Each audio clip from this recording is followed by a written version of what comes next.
Welcome to It's Your Life, Own It. My name is Marissa Bluto, and I am the editor-in-chief of Own It magazine and publishing company. And I'm so excited to be here with you today. This is Motivational Moments with Marissa and the Own It contributing writer team. Today, we're going to be talking about, and throughout this month, we're going to be talking about men, them and how they show up as fathers, our own experience in life with our own fathers, um, their impact, our men's impact, their influence, and also their needs. And so we have today we have our contributing writer Nathaniel. He's going to be representing the men's perspective. Although he's not all men, he's at least giving us some insight in this panel discussion today in regards to our men. We want to support our men. We want to make sure that they're healthy so that they live a prosperous and wealthy life and fulfilling life. So taking center stage and owning it with me is Teresa Palmer, Coach Tiffany, Nathaniel X. Ross, and is Jacqueline Lulu Brown, but we're going to give her a minute to get together and join us. And so, Teresa, how are you doing? Did you have a good weekend? I did. Everything is good. I hope Yeah. everyone else had a good weekend and raring to go about men. So I think it's an interesting topic and health wise, one that needs a little bit more discussion. Yes, it does. And we want our men to know that we love them, and we are vying for them, and we to be whole, healthy, healed, and flourishing in life. We talk a lot about women. We talk about our issues, and we have our group discussions. We have our girlfriends. And what I have found as a common thread is that even though men have friends, they're really not having the needful conversations that are supportive in helping them to be transparent about what they're going through. I've even heard statistics, and I'm not going to say what they are because I didn't do that today. There's a men committing suicide. There's a lot going on with them in regards to their emotional health, and so really want to just encourage them through these kind of conversations and these discussions to listen. You're worth it. You're worth having that necessary conversation. You're worth, swallowing the pride or the ego or the shame, putting the shame to shame, and go and get the help that you need. Because the minute that you do that, you'll start and the minute that you start feeling better, all the rest of that stuff won't matter. And so I'm going to, as we are a full lady house, we are full house of women, I am going to let Nathaniel share a little bit about what's on his mind as we enter into this month of June. And we're focusing on men and what their needs are. So, Nathaniel, are you ready to give any of your thoughts? He's coming into, he's with us here from Thailand. Yes, new location. Um, so yeah, I think with Father's Day coming up, and just the discussion in general about men, we need to have some frank, open, honest conversation, and we need to move away from the lip service of we love our men, we support our men, because right now it's lip service. The action behind it, and I'm sure we'll get more into the meat of this as we start talking, is that the way in which women say that they love us and that they support us is not being shown to us. We don't feel it, we don't experience it, and we become isolated. And like you said, we do have conversation. We tend to have conversations with other men, but conversations with men tend to be pretty general, and it really doesn't go into depth. Now, that doesn't mean that there are non-existence out there, because I belong to a men's group and we do have those in-depth conversations. But in general, that's not happening, and as a result of that, there's this battle now between men and women, which doesn't make any sense because we need each other in order to be healthy and in order to survive. So that's my opening thoughts with that. Yeah, well, hey, you got to be real, right? In order for us to heal, you have to be real. And Yes. there's a plight there. The plight is that women say that they're supportive, but it's not feeling like you're not feeling that support. And there's always going to be two stories. The one thing that I always said when it comes to this is it's important to kill that, men are from Venus and no, women are from Venus and men are from Mars. The minute that you say that we're so far separated that and we're so far different, that's the witch.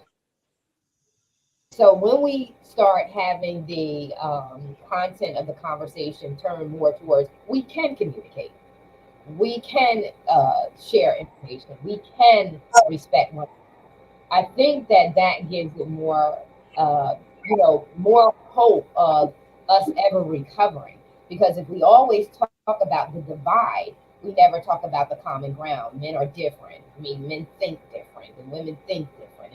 Well, then we always feel like we should be different. So I'm gonna go around the room with the women and say, hey, well, what are your thoughts about that, and how are we going to improve our way of showing up for our men? I want to start with Coach Tiffany. Good morning. Good morning. Thank you so much for having me, Marissa. It is always wonderful to be in the Own It house. You know what? I really feel that communication is everything, and I think that sometimes there's a shutdown there, and we need to be just open, and be able to. I feel that don't get me wrong, excuse me, girls, but we put walls up very quickly a lot of times because we are such emotional beings, and we I think don't allow our men to tap into their emotional side. We all have that feminine and masculine energy, and we need to kind of find that balance, but we need to understand both energies. My husband has a lot of feminine energy in him, and he and I can now, as I'm tapping into that other side of my energy, we're starting to find that balance. And that's really what it is. It's about that communication and learning your energies. That's my take on it. Right now. So thank you again. So, and I Yeah, know it is. Lulu's gonna have something to say about the energies as well. So I see her down there. Yeah, it's so important for you to. My biggest thing when it comes to couples, my biggest thing is communication and friendship. When you're not looking at the person as with a title, in the sense that this is someone I really, really care about. Let's remove the titles. This is a person in front of me that I really genuinely care about and love, and I want to make sure that person is okay. It's that's where I believe that effective communication can begin when there's no hidden agenda on any part, any sides, and then also to an openness and allowing people to be true to themselves. Right? Sometimes there's going to be things that are said that we don't understand, we can't relate to, but it's not necessarily always for us to fix that person's problems. Sometimes we need to learn when it's a time to just sit and allow them to really, really vent going on with them. Sometimes we don't allow the space of venting. We think like, okay, we need to, we need to show up in life, either being very strong all the time. We don't need to say certain things, but in a very intimate relationship, there needs to be that space. That's mental health. You stuff goes into our system. So when we experience something, that's going into our body, our mind, our spirit, soul, how we are seeing things as a result of it. If we are not allowed that space to truly communicate to at least one person how we're really, really feeling, then that's where the blockade comes in. It's like, well, I can't tell this person, I can't tell that person, and I can't be honest with you, especially when it comes to the love relationship and that partnership. If I can't tell you, then where am I going to tell? And that's where that state of hopelessness comes in. There's nowhere to go. And I think that as a general theme, we don't really allow people to vent. And if we do, we are hearing them vent, we get so frustrated so fast. We don't want to hear all of that.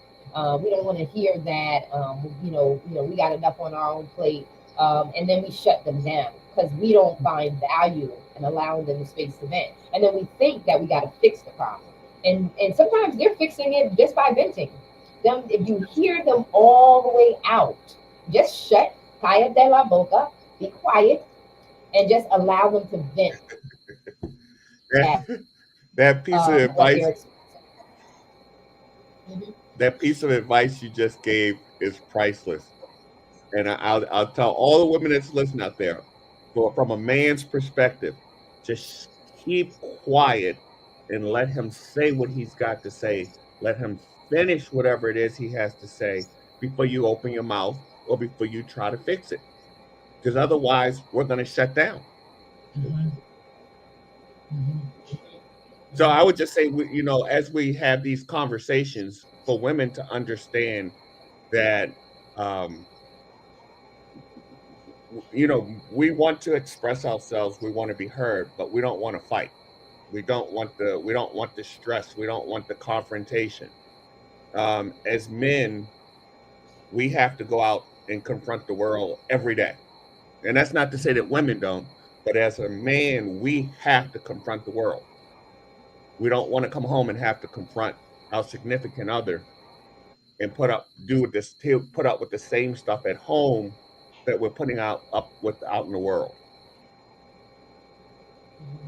And believe it or not, it's just women feel the same way. I mean, the exact same way. I'm not confrontational. In fact, I'm not good with confrontation, and not because I want to avoid it. Is I'm very sharp, and so I don't want to have conflict.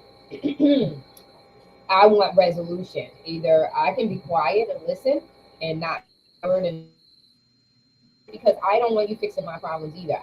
The reason why I know to be quiet is because that's the exact same thing I want.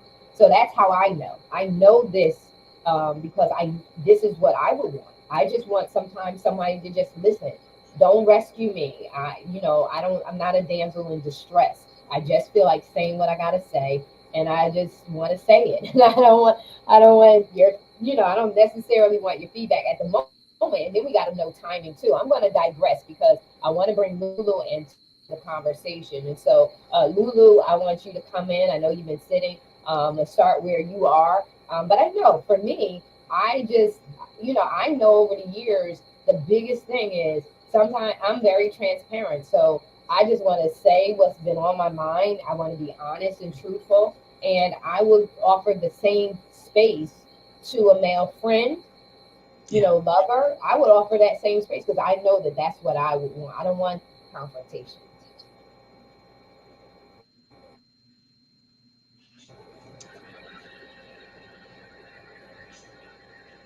I think Tiffany and Nathaniel summed up what I was going to say.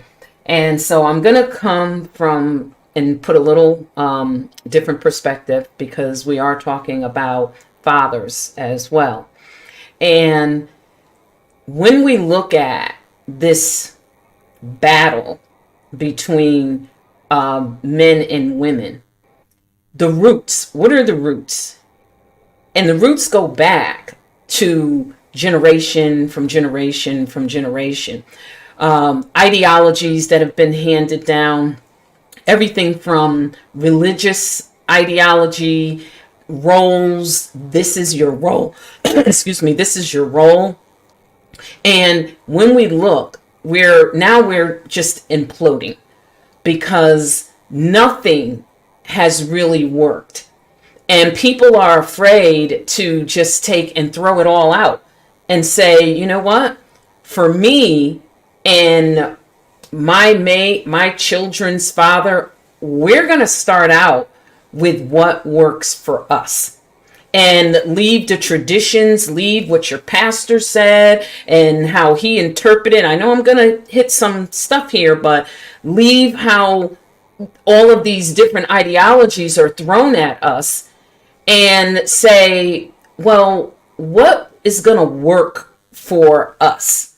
And when two people can say what's going to work for them. And the other key piece, when I talked about generations, when we look at women, women tend to bring home what their father was. Not all the time, but when we talk about fathers, there's a sort of minimizing that mothers are so important in children's lives. Well, it's important for the mother to the son and the daughter, but we minimize the critical role that the father plays.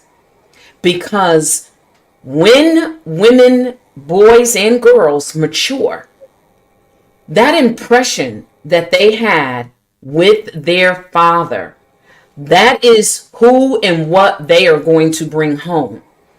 They're going to normalize whatever it is that they experience. They're going to normalize that.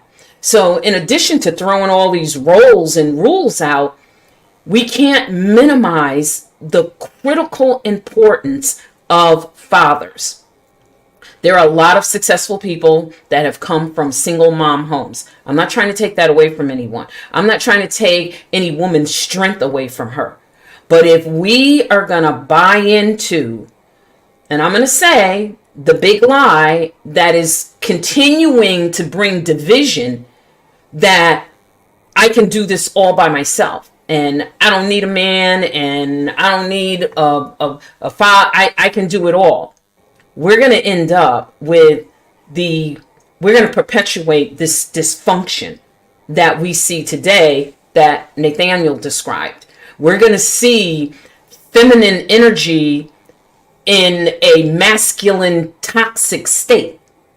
Hear me and hear me good. When Tiffany talked about the balance, but when a woman is in that role and we are minimizing the importance of the father, we are all the way at the masculine spectrum where it says toxic. And so until we really accept the fact that while we don't want to take anything away from mothers and women for what they accomplish, we cannot minimize the importance of fathers. We need those fathers. And for those that are doing what needs to be done, we commend them.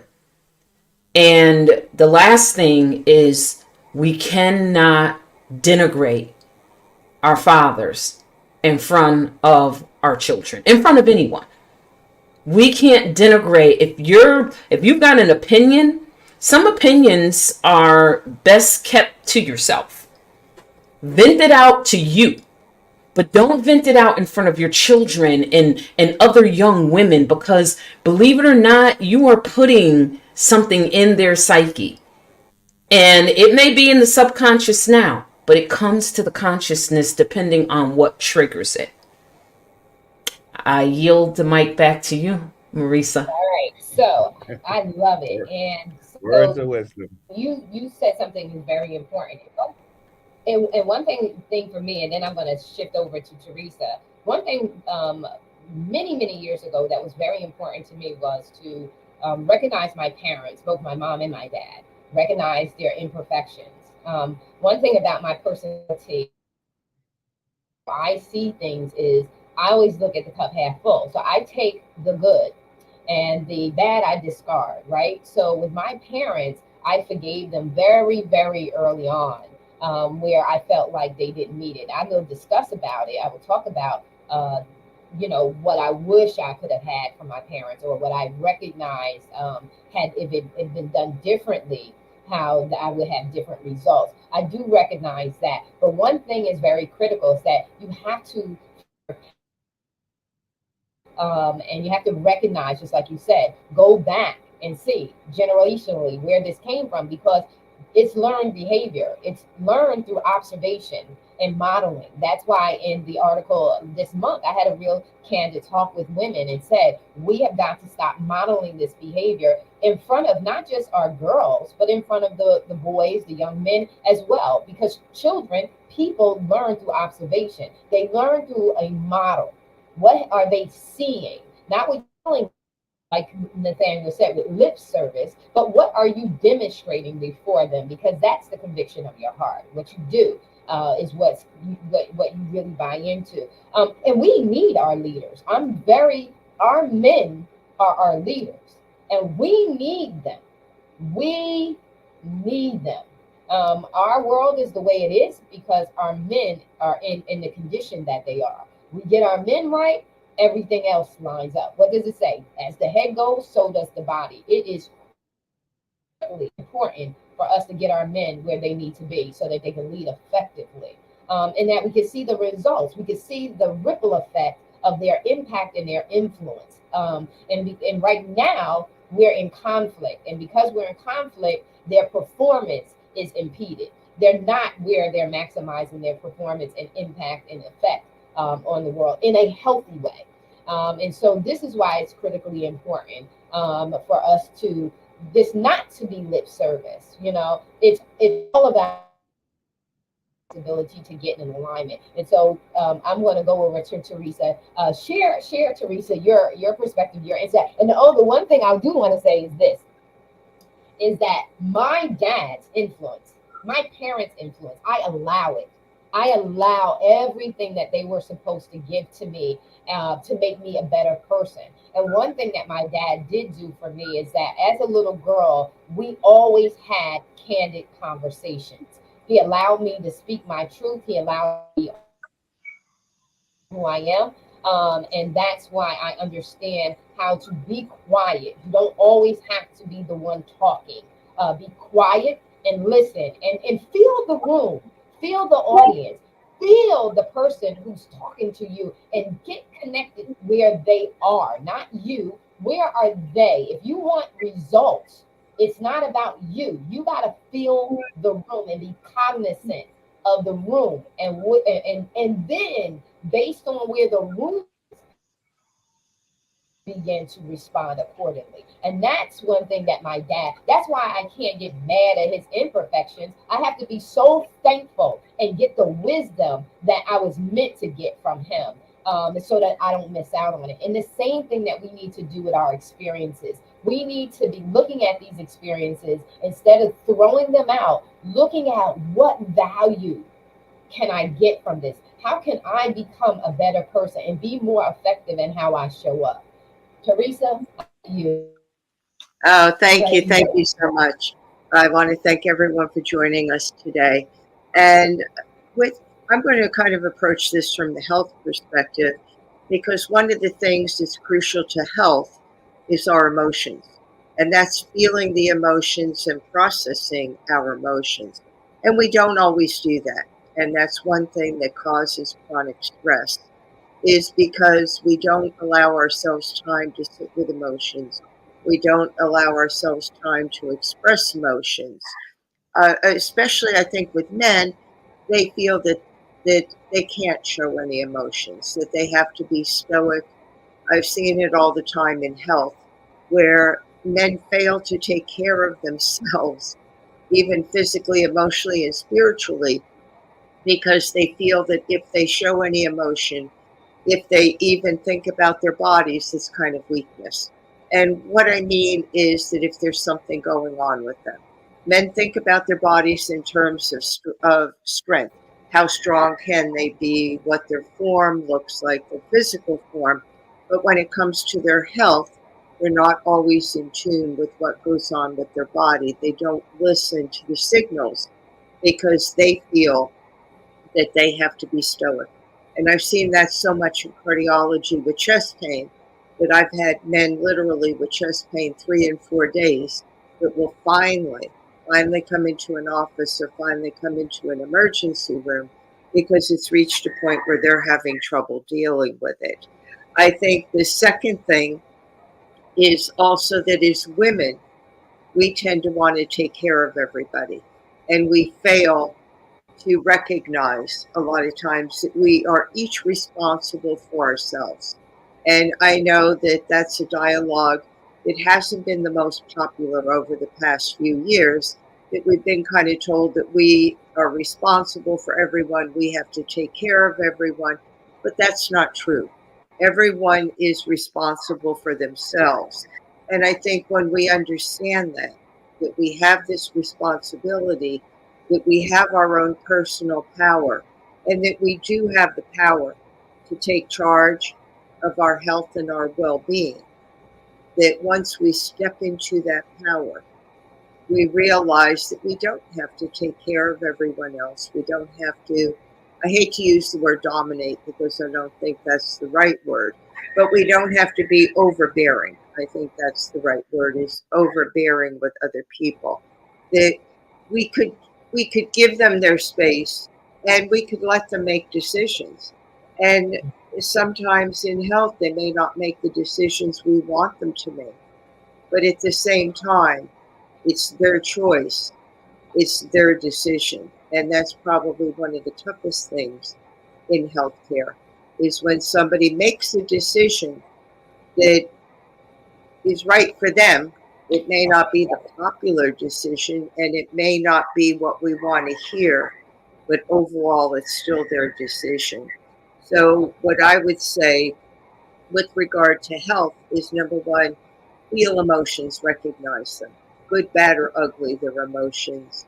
We need to sit with them, we need to deal with them. Nobody needs to be happy all the time. And that facade of being happy all the time is actually more detrimental to us because we're not being authentically who we are. And the second thing is to communicate. I think that's also a problem. And men tend to not really express their emotions like women do. You know, they have a tendency to more hold it back. So if we could develop relationships, if we could find somebody safe that we could talk to about the good, the bad, and the ugly, and if we could get in tune with our body and recognize when something is not right, then that is our triad for good health. And I think these conversations are so necessary. And I'm glad that we're talking about that. About that, you know, that we are different. We all have masculine and feminine energy. And it's not that if you're a female, you have masculine energy, you're masculine. It has nothing to do with gender. It just has to do with the energy, the energy of being quiet, the energy of more being out there. Those two energies together, and that's what creates human beings. And when you look at animals, they're not masculine or feminine. They really don't even have a gender. It's the energies that they possess. They possess these two energies. So I think it's less about gender and more about energy. Right. Because everyone, like now today, it's different than what it used to be, where, you did have, maybe you did, because I wasn't here, all the years. I've only been here 55 years. So I've only been here. But you're seeing that I'm not confrontational. In fact, I don't really be bothered with all of that. I like a drama-free life. I don't do a bunch of women because I don't like all of that. I just like to chill out. And so I stand against saying don't sign, because today we're different. Like today we're I know I'm not the one. I like to be quiet, even though people think I like to talk a lot. No, I don't. If I want to make a point, I'm gonna make the point. But I prefer to be quiet and relax. You hear how quiet it is in my space. I like that. And so we need to begin to start looking at people, humans, and dealing with one another in care. I mean, we have tapped into so much today, and we have a whole month ahead of us that will go kind of fast. Believe it or not, it's gonna go fast. That's just the season we are in. Time has escalated, but this has been a great conversation. This, first start of the month to tapping into, and I know you guys are going to resonate about all that we said, and going to build on that as we continue throughout this month, going live and sharing. But I want to make a declaration. This is not lip service. My heart screams for us to help and encourage our men. And it is my heart's desire as the editor in chief and the driving force of us coming together like this on a regular basis. It is my heart's compassion to say, I want to see our men healthy, especially as a single woman. Listen, I need a man, I need him healthy. I said, I don't want nobody broken. As long as you're on your journey to getting healed, and I don't want, so it is my heart's compassion to see our men healed. It's my heart's compassion to see our brothers healed, and for them to show up in a healthy way. It's a beautiful thing to see a spirit that is restored. And it breaks my heart to see a soul that has been shattered. And so, with that being said, I want to just say thank you to everyone being here. You guys are always troopers. And these are the needed conversations that are not talked about as much. And so this has been Own It Motivation Monday, motivational moments with the Own It team and family. And we just want to say thank you so much for being with us today. We love you and we are out. Thank you.